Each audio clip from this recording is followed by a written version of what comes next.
In the 21st century, those who change the world are those who change the culture. They get people in sync, lead tribes, create movements, and generate an energy field where ordinary people achieve extraordinary results.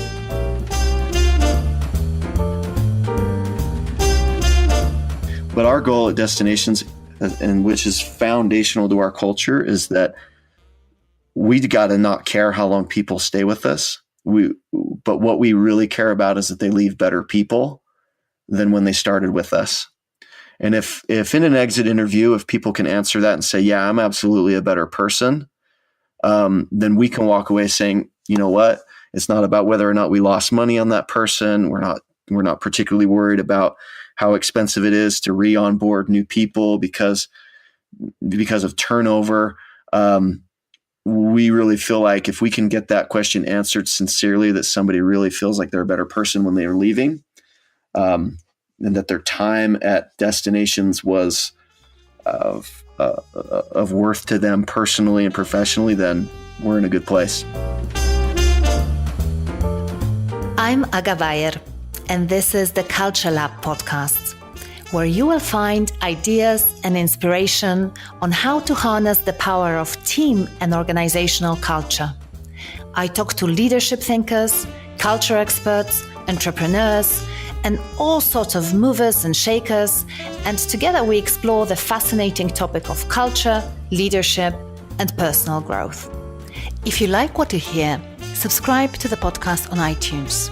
Or better yet, write a review on iTunes and share the podcast with your followers and friends on social media. For more, check out our archive at www.agabayer.com/podcast. Hello and welcome to episode 27. Our guest this week is Kip Lambert, and Kip is the Chief Culture Officer and Brand Ambassador of a company called Destinations. I have to say I loved speaking to Kip because he's one of these rare people who are so full of positive energy that it literally just rubs off on you and leaves you feeling upbeat for the rest of the day. Kip is also a great example of a business owner who's seen culture play such a major role in his business's success that now he truly prioritizes creating that nourishing culture and environment above anything else. And that, I think, is awesome.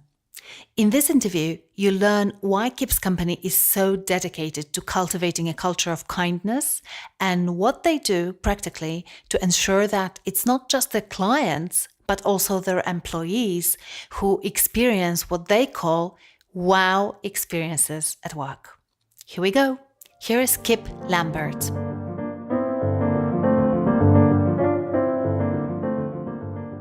Hello, Kip. Welcome to Culture Lab. Hello, Aga. How are you? It's so great to be on. I'm actually really flattered and just grateful to be here. It's wonderful to have you. I know that you have lots and lots of interesting ideas to share with our listeners, so I really can't wait to dive into the stuff that we talked about when we first talked. But Perfect. Before we go there, what were the early cultural influences that shaped you as a person? What made Kip Kip? That's a great question, and thank you for asking. You know, for me, there's really just two things. First off, I have just amazing, loving parents. You know, the support for me growing up was just always there. It was a loving home. I had 5 other siblings. My parents were just intimately involved in the details of each of our lives. And what has really struck me now that I'm a parent is I've noticed how much they just were so interested in the things I was interested in. And, you know, I have a mother that was just so loving and kind, and also a father that just pushed me athletically. He's kind of a scholar poet, at least in his own mind. So he just gave to me, you know, a love for personal learning, maybe not institutional learning so much, but, you know, reading and you know, being interested in world topics and, you know, he's just an awesome influence in my life. Yeah, and I imagine that it's not easy to be interested and give that attention to your kids when you have 6 kids, right? Yeah.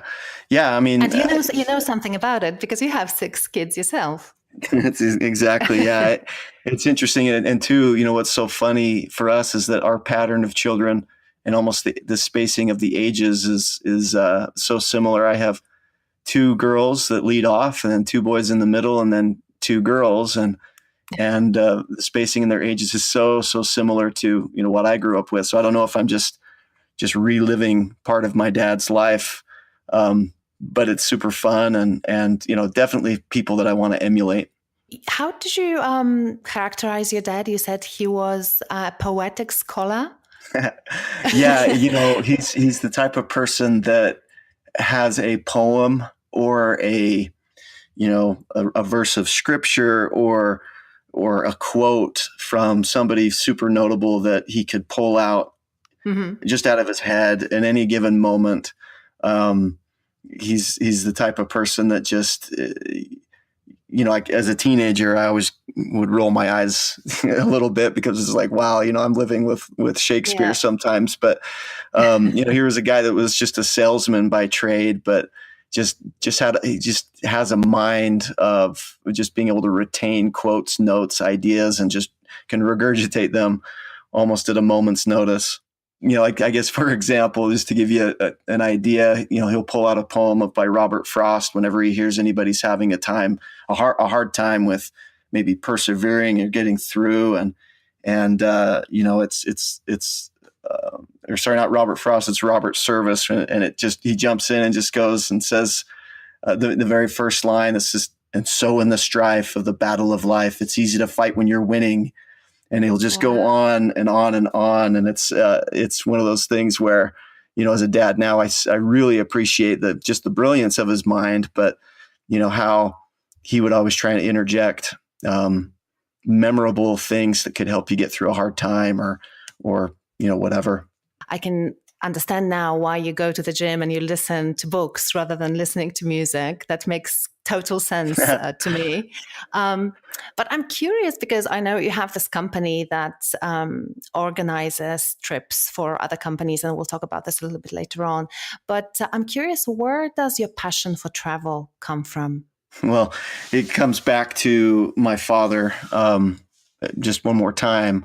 It also goes back to my grandfather, as he was one of the founders of a very early, old school travel agency back in the 1950s. And my dad went to work for him. And but just the passion for travel really comes from my father going on all these different trips, and in many instances would take us with him. So, by the time I was 20, I had traveled to, over 25 countries and been to many different cultures, been exposed to different languages and, both, European culture all the way down to third world in the Caribbean and South America. So being exposed to that's one thing, but my dad had this penchant for creating an experience for us if we were on a trip with him or if we were just waiting for him to come home. An example of this would be like he would go to Egypt and he'd leave completely clean shaven and he'd be gone for, 14 to 20 days. And when he'd return, he's always been able to grow just an amazing beard. And I just vividly remember him coming back from Egypt, and we went to pick him up at the airport, and he came and this is the days you could go up to the gate. And my mom always used to like to take us up there, and he would come walking off in full Arab dress. No. With the keffiyeh, full white flowing Arab dress, with big Ray-Ban sunglasses on and just this amazing beard.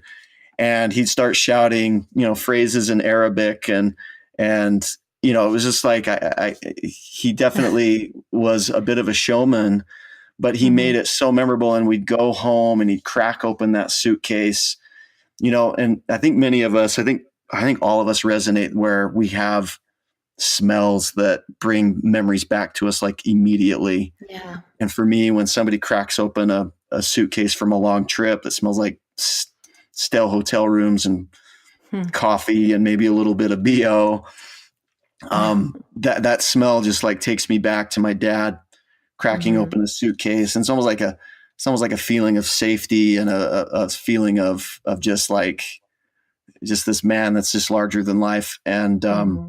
And you know, he's then back. then of course he'd have little things for us, you know. So I still have this little crocodile tooth necklace that he gave to me from that Egypt trip. But so many trips like that, he would create some type of experience for us so that we would understand the culture.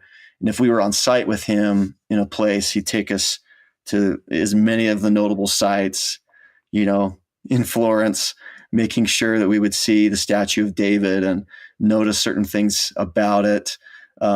Take us on a tour with a really qualified guide, and then, you know, just had just as somebody that would just Mm. infuse you with the love of travel and a love of having not only traveling but having really memorable experiences.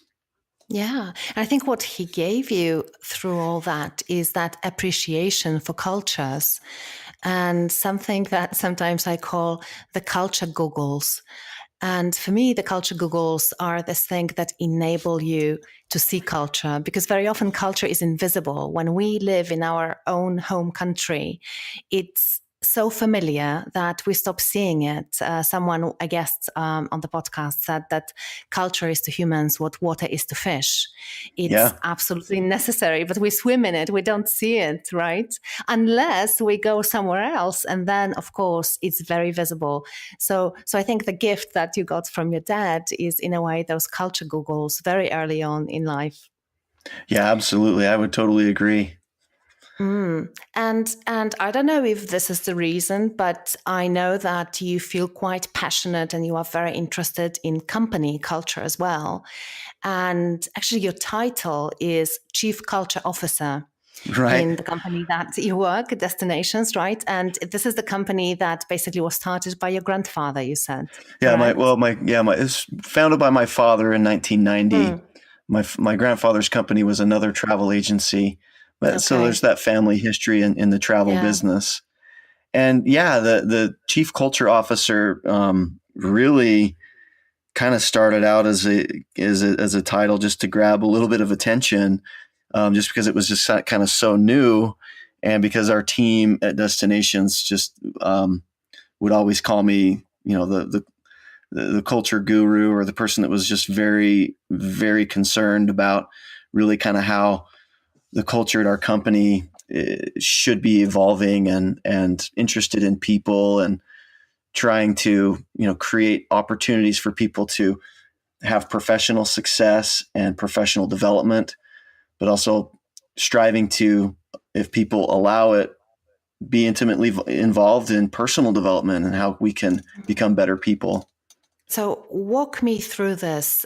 So you joined your father's company. How old were you when you joined the So I company? was 21.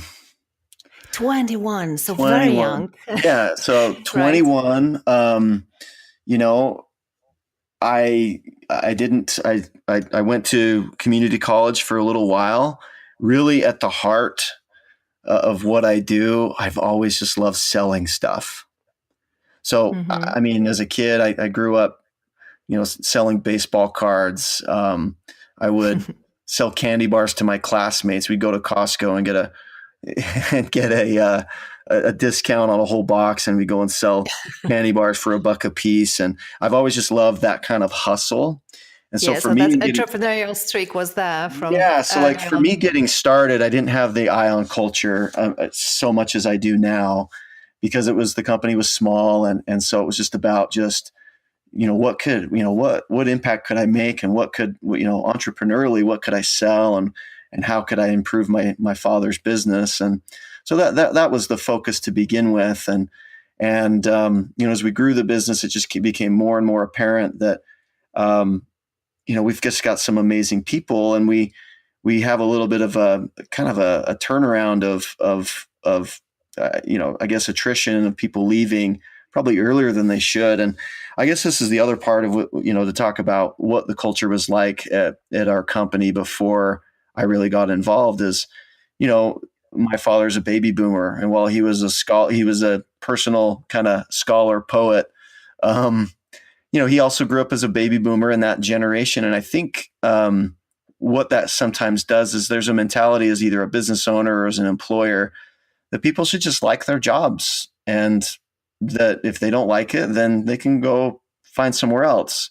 Not that it's an adversarial type relationship. It's more just like, hey, work is work, and you should just come here and get your job done. And again, if you don't like it, then if you don't like the way I do things, then go start your own business or go work for somebody else that gets you. And I think that's probably where we hear so much of this dichotomy of the millennial generation, and you got the older generation that will totally crap on them. I mean, honestly, they'll just say they don't work. They're flippant. They don't, which I think is totally wrong, because I'm a Gen Xer and I'm in between. But I think that people want meaning in what they do, and they also want engagement and involvement. They don't want the rules coming down on high and just like, hey, you just need to obey and do this job and you'll be happy.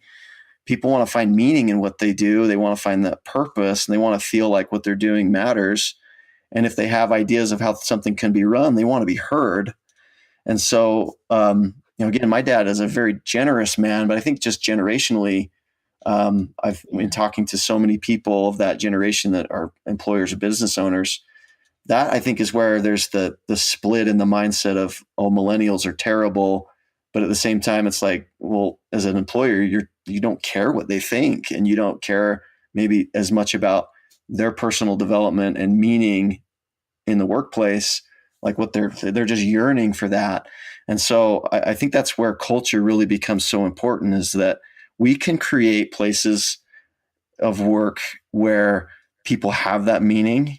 We can serve our customers and provide amazing service to them, so that we meet our margins and make money, and everybody can win. And I think that's where a culture is super important. Absolutely. And, I will go back to that. But first, what really got me curious, and I think probably some of our listeners are actually in the same situation, is this interesting dynamic that you had going on then, because I think a lot of family businesses have this issue where there is the first generation and then the second generation comes in. And inevitably, of course, the younger generation has a different worldview like you did. And the older generation is still there. So I'm interested about what was going on as your father was still there with his worldview, and you joined the company and you realized all these things that you talked to me about.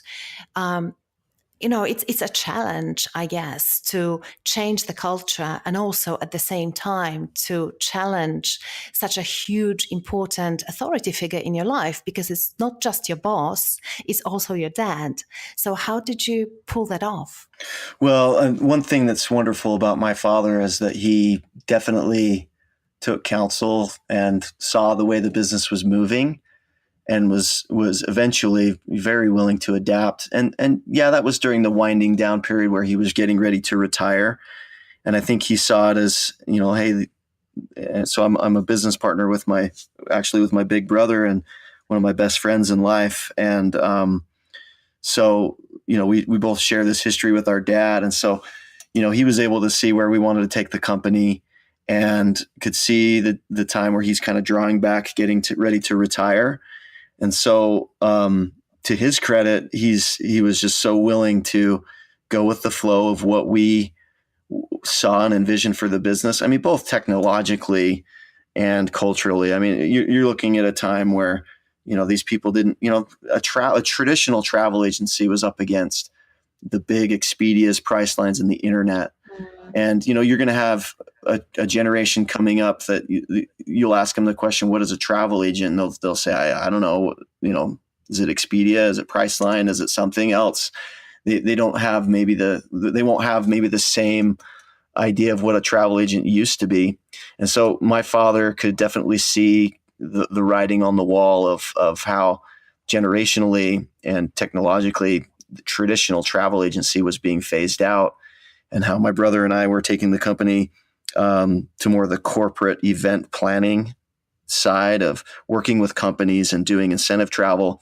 And so that was a shift just as a marketplace that he saw. And so as we were making changes there, he was on board. And as we started to make changes and add this cultural element, he could see that value as it started to evolve. And so he's a person that's just all in for change. If you had a friend who had a father in a family business that would put up a lot of resistance towards change, what would be your advice? Boy, if there's a ton of resistance, I would say learn as much as you can from the old man. And if there's just too much friction, go off and start your own thing. I think that there's just way too much emphasis put on of just going along to get along in family businesses. And I think that as individuals, we do need to come to a place where we need to follow our own hearts. And, if somebody's unwilling to change, then we need to have the courage to go and make those changes for ourselves and go out and just get what we want and get what we envision that our own personal direction in a business is going to take us. Yeah. So your heart was in your business and your father went along. So when was the point in time when you gave yourself this title, Chief Culture Officer? Yeah. So it's only been since about 2014. My tandem title is also brand ambassador. So I'm working with our clients so they can understand the importance of just our brand, what we bring to the table in incentive travel planning. But Chief Culture Officer just kind of came about as we started to roll out these personal development trainings that I created based on all of my favorite books that I've just been reading over the years. Mm-hmm. So my very first one is just that tried and true 7 Habits of Highly Effective People by Dr. Stephen Covey. It's just a favorite book of mine. I think it teaches some amazing, basic, fundamental principles. But I created about a 6 to 8 month program for brand new people, and we hung a carrot out there that if anybody that finished it inside that time frame would be able to have a 10% salary increase right off the bat. And so, we had our starting salary. People would come in on that.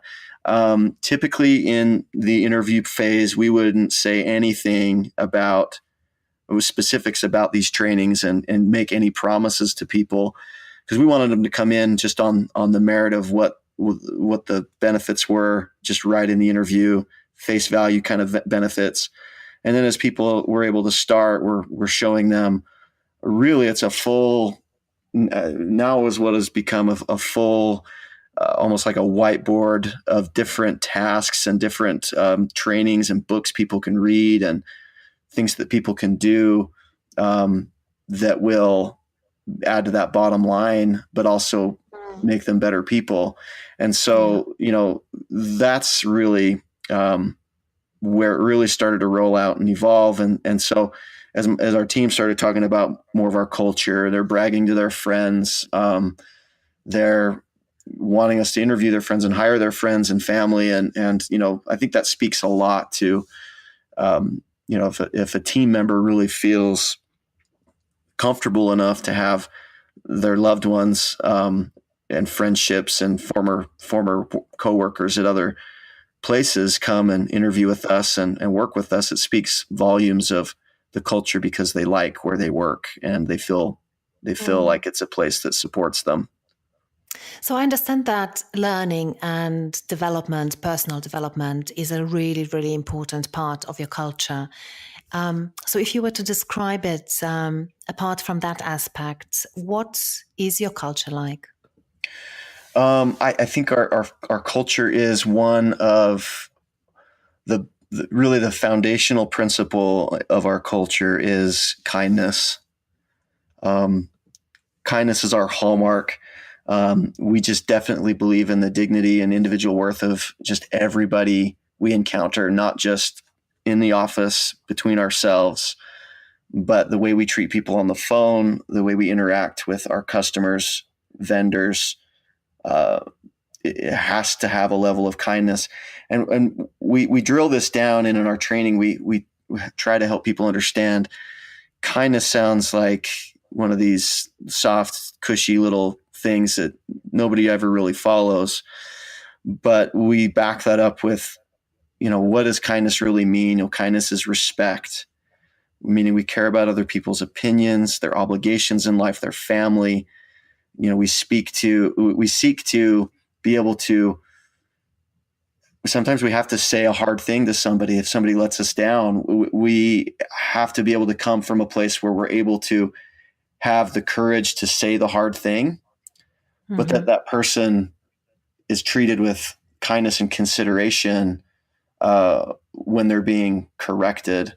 So there's that respect. There's the mindfulness that, our actions and their results directly impact people. So we have to have a mindfulness. We have to be super active in being kind. It's one of those things where you have to have a goal to reach outside yourself to do kind things. So, it goes back to the book, The 5 Love Languages. If you know what somebody's love language is, you need to treat them the way that they want to be treated. It's instead of being the golden rule of, I want to be treated the way Kip wants to be treated. It's no, Kip needs to find out, how does Aga want to be treated, and treat her in that way. And that, that's a business principle too. When you're serving guests in a service business, you have to be very proactive in finding out what that guest needs and wants and act accordingly. So definitely. Yeah. You have to flex then to meet them, absolutely, and treat them the way they want to be treated, as you say. Okay, so kindness and learning and development. From our earlier conversations, it felt like fun is quite an important element of your company culture as well. Absolutely. Right? Yeah. So, as we did our own cultural development early on when we were a smaller team, we brought everybody together, and we wanted to just determine what are our core beliefs and values. And I think that this can be overplayed, and it can be so cliche in business. So many will talk about doing these things. But it's so essential that a small team from the beginning get together and just determine what these base principles are. So yes, fun. I even pulled it, one of the guiding influences in my life was Delivering Happiness by Tony Hsieh, the Zappos founder. And one of Zappos's core values is something along the lines of be fun and weird. We actually are, the way that we phrased it in our company is we create fun and a little weirdness. We want, we kind of cringe at the idea that, somebody needs to be a culture fit, as if you can just clone one person and everybody needs to be this way. Like, I don't like. Okay. So definitely talk to me about it, because there is this big debate at the moment, and there are some people who still want to hire based on the culture fit, and then there is this completely different camp or school that says don't hire for culture fit, hire for culture add or culture contribution. So how do you do that, and what are your views on that, and what has worked for you? And I think I can tie this back into fun and weirdness. I think that where we go wrong is trying to find people that are just like us. And if that's your definition of what a culture fit is, or, hey, we need to find another one of Rick. He's just the perfect employee. We got to go out and find more people like him. Well, Rick is an individual. He is completely different from everybody else. But I think what we can find fits for are those common traits. Like what makes the culture? So finding somebody that's kind. Well, how do you test for kindness? Well, how do you test for kindness? One of the things we love doing, because social media is so prevalent and people put their profiles out there, you better believe we look for ways that people show kindness in their posts. Wow. We look at the way they So you'll interact. actually wait. So you'll actually go through somebody's feed and you'll try to look for signs of them showing kindness towards others. Absolutely. Or a lack thereof. I mean, sometimes you'll see Mm-hmm. comments, them posting a comment about something that just, I mean, we've looked into people to where we've interviewed them, and then we'll look at a social media profile and we'll scan some of the comments of posts that they've commented on, and if there's a hint of unkindness where it's no problem expressing an opinion. And it's really funny, it usually kind of revolves around these election years when people are super passionate about Yes. you know Yeah. if is it George W. Bush, is it Barack Obama, Mm. is it Donald Trump, Hillary Clinton? We don't care Yeah, what it can people be very divisive. Yeah, we don't Mm. care what people's political views are. I mean, we have a team member that has a countdown to Trump leaving office calendar on his wall, and we're in Utah, right? So we're a very conservative state Yeah. that voted for Trump. Nobody in the office cares that this person has this calendar up. Who cares if he Mm-hmm. Who cares if he doesn't like Trump?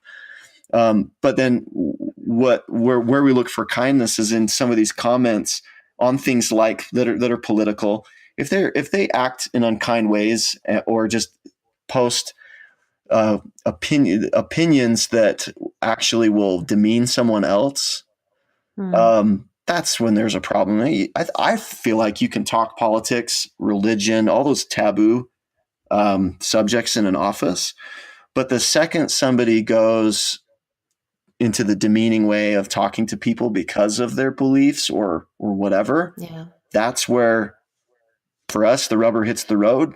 That's not Yeah. kind.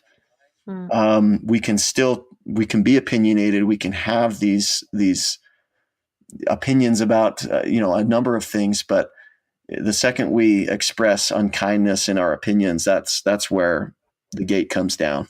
That's where it's got to stop. So it sounds like you hire based on your values. You are looking for people who fit those core values that you have as a company. Correct. I won't give away the secret, because then I'd have to change everything. But we have a really brief form for people to fill out on our website to come and work for us. It has a set of 3 questions where people need to rank the importance of 3 different traits. Mm-hmm. And the way that people rate these is so paramount. So if they in our culture, we've decided that the way something's rated on this form determines whether they get an interview or not. Mm. They could have an amazing resume in the hospitality industry. They could have an incredible resume showing a ton of different events that they've organized or planned. But if they get that wrong, um, if they order those out, out of order to the way our They just team don't. Yeah. feels, it will They're out. automatically discount them from even Yeah. getting an interview. And a lot of people say, Mm. "Wow, that's super drastic. You're giving up, some potentially great candidates." And you know what? There's a lot of people that have some amazing skills and experience, but if they can't align on these basic principles, then we just don't have synergy. We don't have alignment. Mm. So has it ever costed you in the sense that you hired someone and then you realize that it's not a good fit in the sense of values? For example, someone is unkind. Did you ever fire someone because of that? You know what? We've been super super blessed to where we've been able to so far bring people in that have been able to live that principle. We like every company, we have a certain level of attrition where people move on to other opportunities. Definitely those of late, it's pretty rare that you have anybody leaving under really bad terms, and or because they've broken some of those principles. We've asked them to leave. We've definitely created a space, and we tell people up front, we hope to be your employer for the rest of your career. The reality is that may not be may not be your reality. There may be a change in circumstances. There could be another opportunity. But our goal at Destinations, and which is foundational to our culture, is that we got to not care how long people stay with us. But what we really care about is that they leave better people than when they started with us. And if in an exit interview, if people can answer that and say, yeah, I'm absolutely a better person, then we can walk away saying, you know what? It's not about whether or not we lost money on that person. We're not particularly worried about how expensive it is to re-onboard new people because of turnover. Mm. We really feel like if we can get that question answered sincerely, that somebody really feels like they're a better person when they are leaving, and that their time at Destinations was of worth to them personally and professionally, then we're in a good place. Fantastic. And I know that those points of transition are quite important for you in the way you shape culture in your company. So would you like to talk to me a little bit about why do you consider certain moments to be more important than others? And then what do you do as a company to capture these moments and leverage them to shape culture and make it even stronger around those values that are really important for you? Yeah. Well, that's a great question. We were doing these things before I read a book that I love that I totally recommend for everybody. It's a book called The Power of Moments by Chip and Dan Heath. And they actually, for me, in reading this book, I was able to break down and see that uh, we were doing things in these three areas that they bring up in their book. I just didn't have a way to define it or codify what we were doing. And then it also gave me a chance to go, okay, I am doing this in this area, so let's add upon this. So what are the three things? The three powerful transformational experiences in people's lives come during the peaks. So that's like the best of the best times, right? Somebody's celebrating a birthday, an anniversary, a birth of a child. In the office, they're the wins in creating great service. In sales, might be going out and getting that big fish client. Those are the peaks in people's lives, right? And then the next one is the pits. So, in business, it might be somebody's first mistake. Like, how do we react when somebody makes a mistake? And then how does the company and culture react during drastic, crazy circumstances in the personal lives of our people? You talk about a cancer diagnosis, a death in the family. Aga, 2 years ago, our team experienced the suicide of a team member. Wow. So we've seen it all in just the last few years. A team member recently had a daughter have a brain tumor removed. A son get diagnosed with Crohn's disease after having lost like 60 pounds in a matter of a few months. And how does the company and culture react during the hard times people have in their lives? And then the other one, like we talked about, is the transition, right? So the transition, or professionally, somebody's transition is their first day. It's also maybe their last day if they're leaving. It could be transitioning from one role to the next. But also, the culture needs to recognize the personal transitions people are going through. A marriage is a huge transition. Somebody having their first child, especially, or having other children. How does the team and the culture react and rally around somebody during all three? The peaks, the pits, and the transitions of people's lives. So, can you give me a few examples of the things that you do as a team to make sure that you show up for your team members in those situations? And it might be a couple of examples from any stage of employee life cycle, I guess. So you talked to us a little bit about what it looks like when you hire people, but perhaps there are other examples that you could give us so that we can understand what you are doing to make these moments count. We actually clap people in on their first day. Somebody is going through a major transition when they change jobs. They're moving away from something that's super familiar, from people that they've gotten to know, and in some cases, they're so relieved to leave, and the culture where they're coming from was not that great. Others, they may come from some place that's had a good culture, and that maybe isn't the driving force of leaving. They just maybe want a new challenge and want to plan events. And so, we want somebody's first day. And I think that there's a script. And this is one thing that the book Power of Moments talks about is they talk about how these experiences usually have a predictable script that most people are used to. Like somebody's first day, sometimes they show up and the very first thing they do is, here's your desk and here's this super thick employee manual. Why don't you spend the next 2 hours reading that? And then when you're done, come and see me. Something like that, where it's like, how is that? And like, this is a transitional point in their life. Like, let's make their first day really memorable.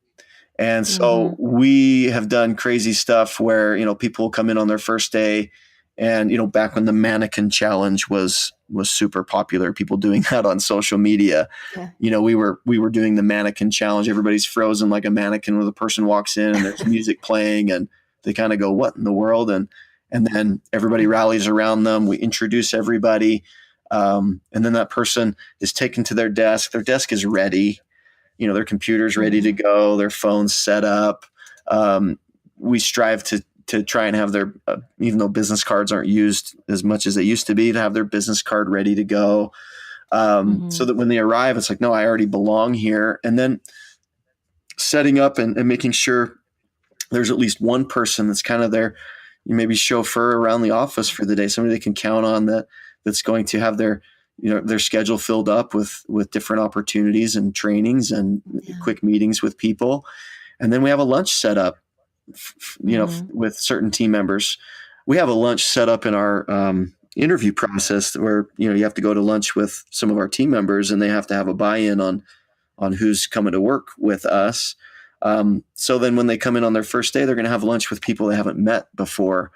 And that's one way to start off that first day. And, then there's training that you can do during that first week to make sure they've, kind of have to fulfill those HR requirements, right? The reading of the handbook, make sure they sign off on it and understand it, because you do have to protect yourself legally. But, you want to make these transitional points in their employment something that's super memorable. I love that idea. And I really love the intention behind it as well, because you said, I want them to feel like they belong on day one. And it's so important and so overlooked very often, as you say, because when there are wires hanging and your phone is not connected and then no one pays attention to you and you're just sitting there at the desk not knowing what to do, it's really hard to feel like you belong. So I love the way that you've designed that first day, so that people feel at home immediately. Well, yeah. And I love that you use the word design the first day, because I think that's really what it needs to be. Is the leadership team, HR team needs to get together and not just have just HR pros. I mean, you need to get frontline people together and say, okay, we want to change what our first day is like for each and every one of you. What were the things that were just kind of weird on your first day that if you could go back and change, that you would change? And let them talk about some of those things and own up to it, that, hey, maybe their first day wasn't as memorable as, or had some aspects of it that were just super boring. And be able to, come up with a list of just design elements that where you're going to create an experience. And really, for me, Aga, it comes back to my dad coming off the airplane dressed like an Arab. Yes. And cracking the suitcase open. It's almost like you're designing or creating a show. And it can't be disingenuous. It's got to be real. So each team needs to come up with what's real for them, and what's cheesy for one team is going to be totally fun and off the hook for another. And so those teams need to come up with what a design of a first day really looks like. Yeah, totally. And, everyone is talking about employee experience. So it's quite a popular notion and quite a popular discussion nowadays. But it's very rarely that you actually see senior executive teams sitting down and having that conversation as you have just described it. So let's think about our first day on the job, or let's think about the first time you lost a client. What happened? And, which elements of those things that happened do we want to keep, and which elements need to change, and how do we design it so that it empowers people instead of crushing them? Yeah. There are certain companies that take this to the next level, and it can be scaled in a massive organization. I've seen just different articles about CEOs that are clued into people that are starting for the first day, and they'll record a quick 30-second video, like a selfie video of them, and they'll email it to that new hire, where it just is hey, I'm so excited that this is your first day. I don't get to meet you personally today. I look forward to meeting you. I just wanted to let you know that we are so grateful to have you as a part of our organization. I love that. Who's doing that? So John Deere. Do you remember the name of it? Mm-hmm. John Deere, I think, I maybe have to get you the link on that story. In fact, I think that's actually also talked about in that book, Power of Moments, where John Deere engineers the first day. We'll post the links for our listeners so that you can check it out. It sounds fascinating, and I love all of that. So I want to circle back a little bit to, one thing that it's almost like a KPI that you use is, you said, when people leave the company, I want to know, and I want them to be able to say that they are leaving a better person than when they were joining the company. And I'm wondering, do you have other things that you look for to know that all this investment that you've been making in shaping your culture is paying off and it's, taking the right direction?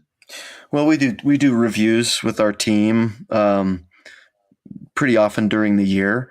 We ask a set of just really quick 8 questions. Now you're probably going to ask me what those are, and I may not remember all of them off the top of my head.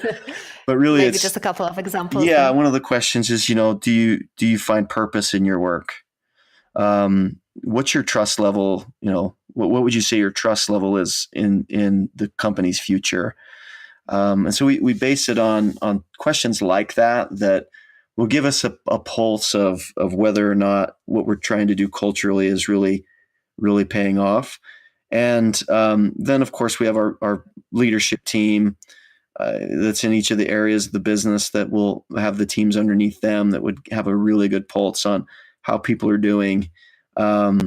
We have a kind of a back office thing where we actually talk about our team's individual, not only their performance on the job, but we also have a place where people can write down, hey, so-and-so had their child's, kindergarten play this week. They were out for half of a day. They came back just glowing and showing me pictures. They're so proud. And so it's a place where we're able to go and get a pulse on, what how people are feeling, not only in their work lives, but in their personal lives. I mean, we don't try to get really, really granular and want to know everything about somebody's personal life, but knowing those things and being able to, if I didn't know that, I could maybe run into that team member later in the week, and me having read up on that experience, I could say, hey, tell me about your kid's kindergarten program. Caroline was telling me about a little bit about that. Why don't you, can you tell me what happened? And of course they break out their pictures and they say, oh yeah, they do this. And so it's just showing a level of engagement where as a team, we need to have a place, as a leadership team, we need to have a place where we are able to discuss what's going on in people's lives. So we have a pulse on what we can talk about in a personal way to show that we care. Yeah. And, I think some of our listeners might be thinking now, well, yeah, that's nice, but in a huge company, that's not really possible to do that. But actually, when you think about this, each of us, even in huge companies, usually works with 4 to 5 people on a daily basis, most frequently. So we do belong to a smaller team. So really, irrespective of whether your company is 10,000 people or 20,000 people, you can still have these conversations within the teams and about the team members. Exactly. And I think that in so many larger organizations, thinking about an initiative like this it just sounds like you can't scale it. And it's true. Tim Cook at Apple shouldn't be spending his time reading about, the Apple Store in Salt Lake employee Yeah. and his, and being able to comment or say something to that person. It's not scalable in that way. But you're right. Most companies, you have a breakdown of teams and different people that work on different projects. And so those team leaders, irregardless of whether or not the company kind of does this as a company-wide initiative, I believe that individual teams can influence their companies globally as a whole just by changing their little team. And as people Yeah. see the synergy and the closeness of that team, they're going to start asking questions to that team leader and say, What's going on how there? are you Yeah. doing this? And then that way they can say, this is what I'm doing with my individual team, and that will take them to the next level. And I think that that's how culture change can be actually brought up from the bottom, is that individual team leaders should not wait on the CEO or whoever's in charge to have an edict from the top that all of a sudden says, well, kindness is going to be a part of our company culture. So everybody, let's get in line and let's be kind. It's got to be, it's got to be on the front lines, small teams for sure. Absolutely. Yeah, I love that idea because it can feel really disempowering when you notice something going wrong, either toxic sort of climate or culture or an injustice happening. And then people basically say, well, I can't really do anything about it. It's the company culture. But when you look at your sphere of control and your cycle of control, you realize that even if you can have a positive impact on a couple of people around you, it can really ripple out throughout the organization. And, it doesn't matter how far you are going to reach, because at the end of the day, what's important is that you have touched and perhaps changed one colleague's experience, and they leave their work and go back to their family feeling energized and fulfilled and feeling like they're proud of what they've accomplished. And I think that's huge. And we should never underestimate that. Yeah, absolutely. Okay, so let me ask you, again, trying just to play devil's advocate, because I'm sure that there are some people listening and saying, the kind of people who say, I'm all stuff and no fluff. And I want to hear, how is that happening? How is that helping your bottom line? So can you tell us whether you could see a correlation between your culture and how well the business was going? Well, just in the last 3 years, we've experienced about 153% growth in revenue. We've doubled our team in the last 3 years. So I guess that's the only data that I've got. Yeah. And there are definitely people out there that'll say this is way too touchy feely. Work is work. People just need to dig in, and I feel like that for me is kind of that mentality of why millennials are constantly kind of derided, is that people don't. There's a subset of leaders out there that don't care about the overall meaning people feel in what they do. And so if you're looking for data, I'm not the guy. I'm just not. But what I am is I'm going to fly. So if I'm a fighter pilot, I'm flying on just by the seat of my pants. I'm going on pure gut. And so when we see the way people are reacting to the things we do culturally, and when we see new team members come in and experience some of the fun and crazy weirdness that we do, that is actually I'll tell you, like, our people are always productive. We've got amazing, and most of them are millennials. None of them fit that stereotypical mold. But I'll tell you something. Did you know Harry Potter's birthday was July 31st? Was it? Yeah. Well, and that's a celebrated thing in our office where everybody grabs their laptops, they go into the meeting room, and it's a Harry Potter marathon. We've got popcorn. We've got big, we have big, long pretzel sticks dipped in chocolate made to look like wands. We have one team member make the Harry Potter birthday cake that you see in the movies that Hagrid gives to Harry, and everybody's having a slice. And on that day, there's as much or more work completed in our event planning sphere, travel planning sphere than on other days. So for somebody to tell me that there's no KPI, or you got to show me how some of this weird stuff really plays into business. It's like impacts the bottom line. New team members see that and go, guys, they'll tell their friends, we had a Harry Potter party, and Harry Potter's big in the millennial generation. Every millennial read the Harry Potter series. It sounds like for you, it's all about designing those experiences for people, and you do this for your clients. So I understand that the know-how and the understanding of how to do that is part of your actually professional expertise. And it sounds like you really transfer that into your own company. And that's so inspiring and so wonderful to hear that people actually get a really nice, energizing and fun experience and a lot of support in the workplace. Because at the end of the day, I think for people working in my profession, we want this to happen more often, and see more companies like yours where, people go back home and they still have the energy to have a nice and active life with their families instead of just crashing on the sofa. Yeah, exactly. And if you, one of the other levels that we just in my own head as a father, I want to have great interactions with my kids. I don't want to bring baggage and resentment and work problems home. And I don't want our team to do that either if they've got their families. I feel like those family interactions they're the most important of any relationships we have. And so when I get down and I start thinking about the individual marriages or families of our team members, that is definitely in my head taken into consideration of like, they have to leave going home to where they've been treated great.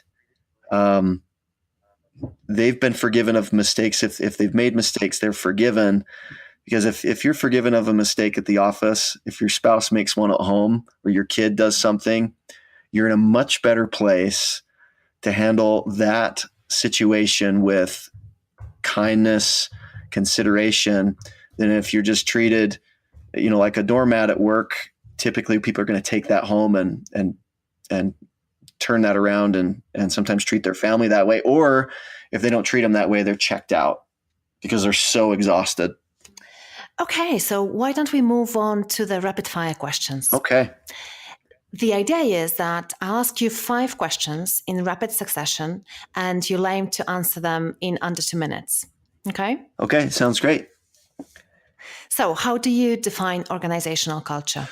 So for us and for me, it's really, are we striving to live and work around these set core beliefs and principles? Do people really buy into company culture when it comes to what are those predetermined and the core beliefs that are brought together by a team where everybody's decided on those? It's also, when you're hiring somebody new and they didn't have a chance to have that buy-in on the initial creation of those core beliefs and values, that's brought up early in the not early in the interview process, but as you're maybe looking to make an offer to somebody, showing them the core values and beliefs, making sure they understand them. And before signing your offer, you also need to, as you sign your offer, you're also buying in to this set of core beliefs and values. Love it. And what are the signs that a company culture needs some work, or even perhaps a major overhaul? I feel like I'm going to follow Stephen Covey's from the 8th Habit. He has 5 cancerous behaviors that are endemic in companies that are having trouble. When you see criticizing, so the 5 are, and they're all C's: criticizing, complaining, comparing, competing, and contending. I think when we see those 5 cancerous behaviors, we're running into a culture of blaming others and not working on what you can do to make the situation better. Anytime anybody's comparing, why does this person get this many days off? Or I wonder how much that person gets paid and what I get paid. I think in a space where there's a constant comparison and an unhealthy level of competition, then you have, a space where culture needs some major, major work. Yeah. Are there any companies that you admire for their culture apart from Apple? So And why? apart from Apple, there's a company in Portland, Oregon. They're called Precoa. They're one of our cherished clients. This is an insurance company that deals in the pre-need funeral planning space. That's an insurance product. They are a set of individuals that have created an amazing network of funeral directors and people that sell their insurance. But internally, their team is among the most driven I've ever seen. The care they put into the events that they put on with us is unmatched by anybody I've ever seen. So they care about creating an experience for people on their incentive trip that's like no other. But what I've also seen is that they train not only their people, but they also treat vendors like us really well. But they also have a really high level of expectation, and they back that expectation up by showing us what their core values and beliefs are, and training us on what that means to them, because that's what they've trained their people on. They want us to have an understanding of how they treat their people, so that we know how to do business not only with them as executives that make the decision on what they're going to do on their incentive trip, but that they want us to have a very good understanding of culturally what they're doing in their company, so that we can align ourselves with the way they know that their people want to be and expect to be treated. Love that. And what are the books? I know that you read a lot, so I'm, waiting for a long list. What are the books on culture or leadership that you would recommend? Yeah. So many different books. I just got through a book called Scrum by J.J. Sutherland. It's just about working in teams. Different, really cool principles. I mean, really, it's a principle of working together as a team. Really comes from the creation of software, but it's an applicable leadership and team principle that can be applied to service businesses like mine. I really love. I'm a big fan of Gary Vaynerchuk. So as far as like on my marketing side, we really want to take our social media presence to the next level. It's something that a lot of people aren't doing in our industry. We're going to have Claude Silver on the podcast soon. She's his chief heart officer. Oh, nice. That's her title. Yeah, so I love that. I mentioned The Power of Moments by Chip and Dan Heath. I think that's an incredible book. 7 Habits of Highly Effective People I mentioned before. Speed of Trust is an amazing book by Stephen Covey's son. And then, really going into what we do culturally, we also allow members of our team to become book ambassadors. And what we mean by that for our team is that a team member can come to the table and say, hey, this book is really good. I want to be the book ambassador. I want it to be part of our training board. And we allow that person to do that. And what that means for us is that book goes on to this training list. Anybody that picks up that book on Audible or anything else needs to write a 1 to 2 page kind of report or summary of what they learned from the book. And then they'll get a bonus anywhere from $50 to $100, cold hard cash, if they can pass an interview with that book ambassador. And so it's really fun, because what it's done is it's created a culture of learning, but it's also encouraged people to bring forward the books that they've really liked and have our team members read them. For example, there's a book by Corey Ten Boom called The Hiding Place. I don't know if you're familiar. The book written way back, and Aga, has nothing to do with event planning, nothing to do with the travel business, but a team member brought this forward and said people need to read this book. And it's the story of Corey Ten Boom, who was a watchmaker's daughter, unmarried at 47 years old. She finds herself in Holland in the middle of World War II, and just becomes the centerpiece to an operation to save Jews from Hitler's death camps. And it's a story of survival, perseverance. And, so this team member brings this book. I take the challenge. I go and read it while I'm listening to it on the treadmill at the gym. The person next to me's got to think I'm a complete crazy because I am sobbing. And I'm not. I imagine that could happen. I'm not too. Yeah, I'm not too emotional of a guy, but for me, this book just struck me. And so then I go in and I write my report and I talk to this member of our team that's the book ambassador, and we have this 30-minute conversation about the values taught in the book. And I'm starting to get misty-eyed and embarrassed, but it just forms a bond between people when they have these interactions. What's the KPI on that? I don't know. All I know is that I love it so much. I can't even tell you because I'm a huge book lover, and I do believe, it's this thing, and you tapped into that. When you read a really good book, what is the first thing that you want to do? Oh, you want to tell someone you have to read this book, right? It's just the thing that you do. If you love a book, you want to share it. And I think it's such a wonderful thing to have this forum in a company that you work for where you can do this. Yeah. And people read it, and then they can have those powerful conversations. It's amazing. Okay, so let me move on to the last question of the rapid fire questions, and it's about what people can do. So, what is one thing that our listeners can do tomorrow to build their own culture lab and start cultivating a culture that will help them and their teams to bring their vision to life? So yeah, great question. Teams, big and small, big companies, small companies. I think they'll go back to what we talked about before.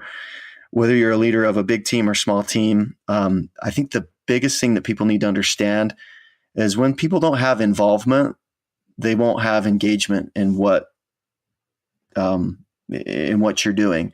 So I think number one, the thing that they can do is to really have to define what are the core beliefs and values we live by.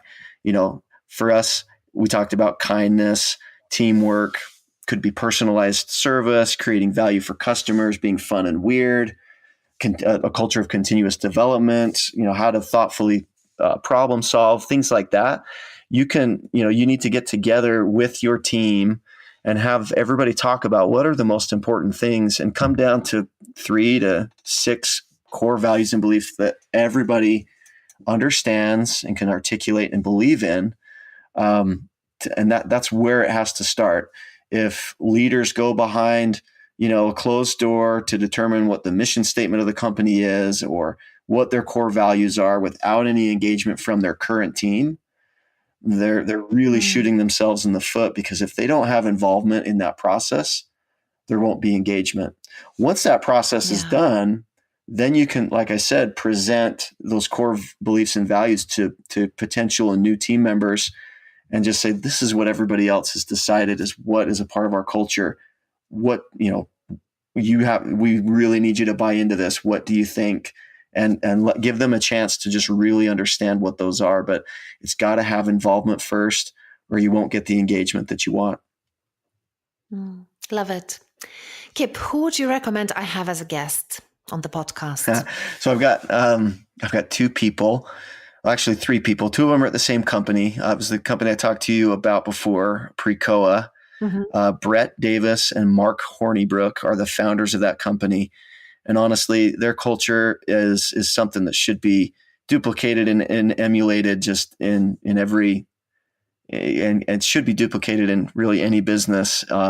They do a fantastic job with their culture and just have some amazing people. And then there's a local I love that. So can you put me in touch with them? Yeah, for sure.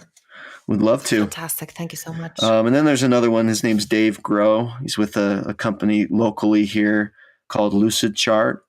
They have an amazing culture. They're starting to branch out, looking to open some offices in Europe and other places around the world. And they have a really fun culture, and they do a great job showcasing that on places like LinkedIn, where people can, potential hires can really get a good window into their culture even before they start the interview process and to see what that company's about.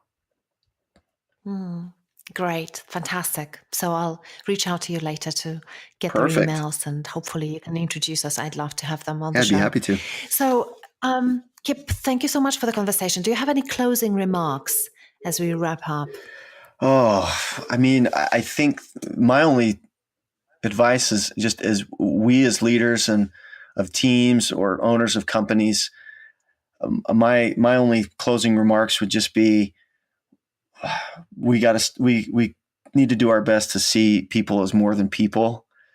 I would suggest finding what makes the most meaning for you. So if it's a religious person, you're seeing somebody as a child of God, right?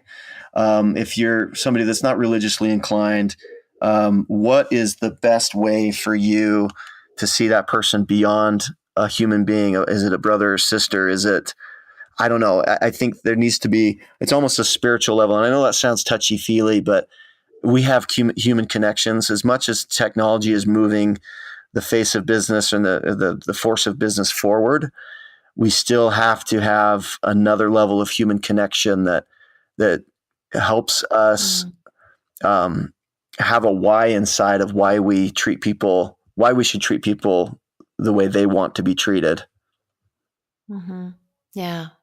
And, I think that even a step before that would be perhaps moving from treating people as human resources, because you say treat them as something more than a human being. But I think the first step actually is start treating your human resources as human beings, and then moving in that direction that you have just suggested. Yeah, I mean, Wonderful. to add to that, if you think about it, on the balance sheet of a company, payroll expenses are listed as a cost or a liability, not an investment. Where equipment is looked at and viewed on a balance sheet as an investment. Which, I know that's accounting, that's hard numbers, but we got to have a mind shift of like, no, the biggest line item on our balance sheets is our people. So let's stop looking at that as a liability, and let's look at it as the investment that it really should be. Yeah, wonderful. So if people want to find out more about your company, what you are doing, about your culture, where should they go? Well, I mean, really a good window into our company is my personal LinkedIn profile. They can find me. My name is very, very unique. It's pretty easy to search. Just Kip Lambert on LinkedIn. We'll post that in the notes as well. Yeah, perfect. Thank you. And then just as far as our company goes, you can always check us out at destinationsinc.com. That's the two best places to find us. Wonderful. Thank you so much for this conversation, Kip. It was such a pleasure. Thank you. And thank you also for doing the work that you are doing and for creating a company that you've co-created with your dad and your brother and everyone in Destinations. Yes, thanks, Aga, for the opportunity. It's been great to talk to you too. Thank you, Kip Lambert, for this lovely conversation. It was so much fun. And thank you for listening. Thank you to our sound producer, James Eade of Be Heard, our production manager, Lindsay Nunes, content editor, Rachel Nice, and art director, Emily Spencer. Also, thank you, Tali Condola, for your recent review on iTunes. Tali said, I absolutely love this podcast. As well as bringing lots of food for thought, there are really good examples of how others have implemented them practically. A great resource for anybody who really wants to walk the talk and take things back to their own organization. Thank you, Aga. Well, thank you, Tali. That's so kind of you. Thanks so much for that feedback. I also want to ask everyone for a big, big favor. If you haven't written a review yet or haven't shared the podcast with your friends, please do so. It really helps us to get the word out there, and it helps the podcast to find the listeners that will enjoy it and find it helpful in building awesome workplaces. So, before we go, I have the preview of the next episode for you. This time, my guest is someone who's been ranked as the #1 management guru by Businessweek, profiled by Fast Company as one of the world's top 10 creative people in business, a top 5 coach in Forbes, and recognized on Thinkers 50 Hall of Fame. He's really one of the world's leading business thinkers, and by now you must be really curious what his name is. Well, it's Dave Ulrich, and we talk about the value of values and the right culture. Don't miss this one. Amazon is one of the firms we've just studied. Almost everyone I know around the world has bought from Amazon. They own 20% of global internet sales. Why do I, as a customer, go on Amazon to buy your latest book or my book or whatever? They're fast, they're easy, they're dependable, they're predictable. I'm on Amazon Prime. I'll get the book within 24 hours. Yes. What do you have to do inside to make that happen? Are you loose or are you tight in terms of decision making? You're very tight. Are you unstructured or structured? You're very structured and very disciplined. Amazon's internal culture in their distribution system, Amazon services, is very structured because that's what gives me, the customer, what I want most. That's the identity of the firm in the mind of our customers. I want to get from Amazon this product quickly, relevant as quickly as I can, made real to every employee. I hire people, I train people to make that culture real every day. So I'll say it again. For me, culture is the identity of the firm in the mind of our key customers, made real to our employees every day.